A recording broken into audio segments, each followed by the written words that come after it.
one of my constituents from the Fletcher area, and someone that I've got to know over the last year, and greatly admire and respect for her tenacity and her passion and her research on the issues and her knowledge of those issues.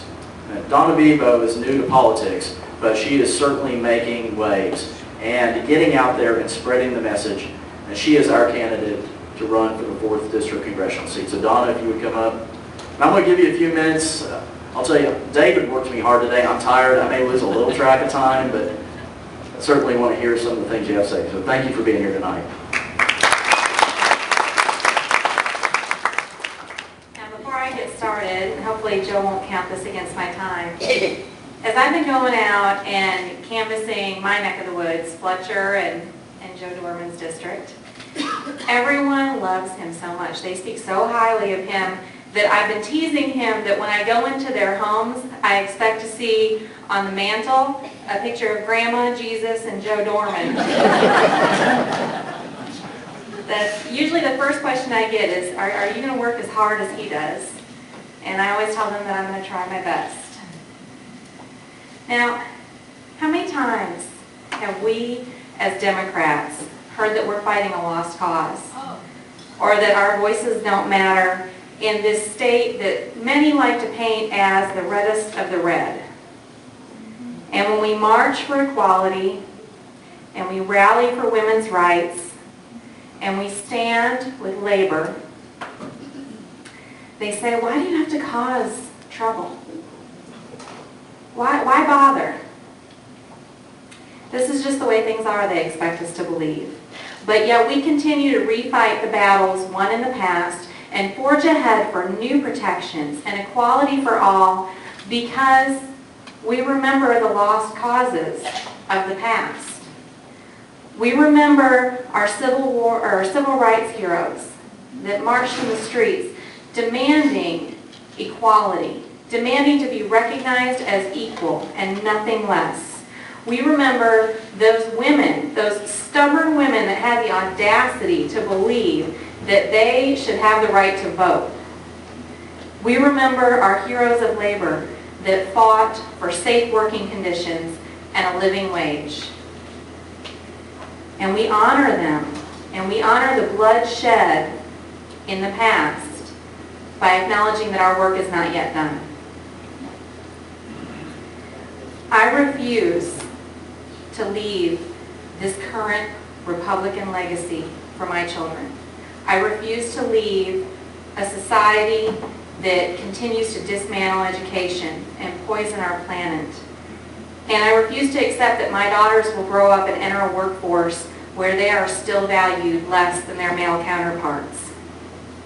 So, as your Democratic nominee for the 4th District, my first promise to you is that I will continue to cause trouble.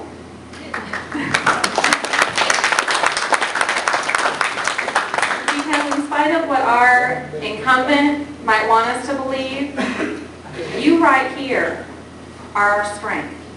You are the job creators. You are the ones that build our country and keep it running. Now, I've only seen trickle-down economics accomplish 2 things in my lifetime. It has caused the divide between the very wealthy and the very poor to widen.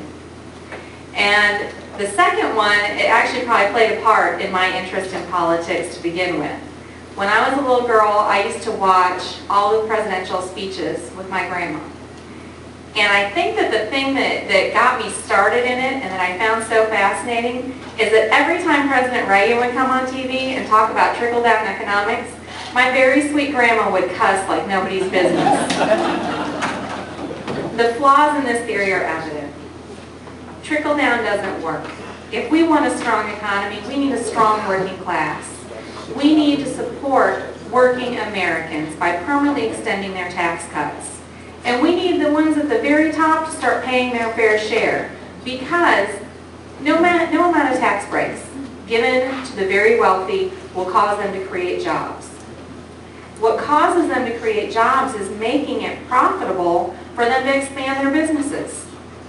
And so we make it profitable for them by building a strong working class. And then people just like us go out into the economy and spend in our communities and create the demand for products and services, which creates the need for these companies to create more jobs.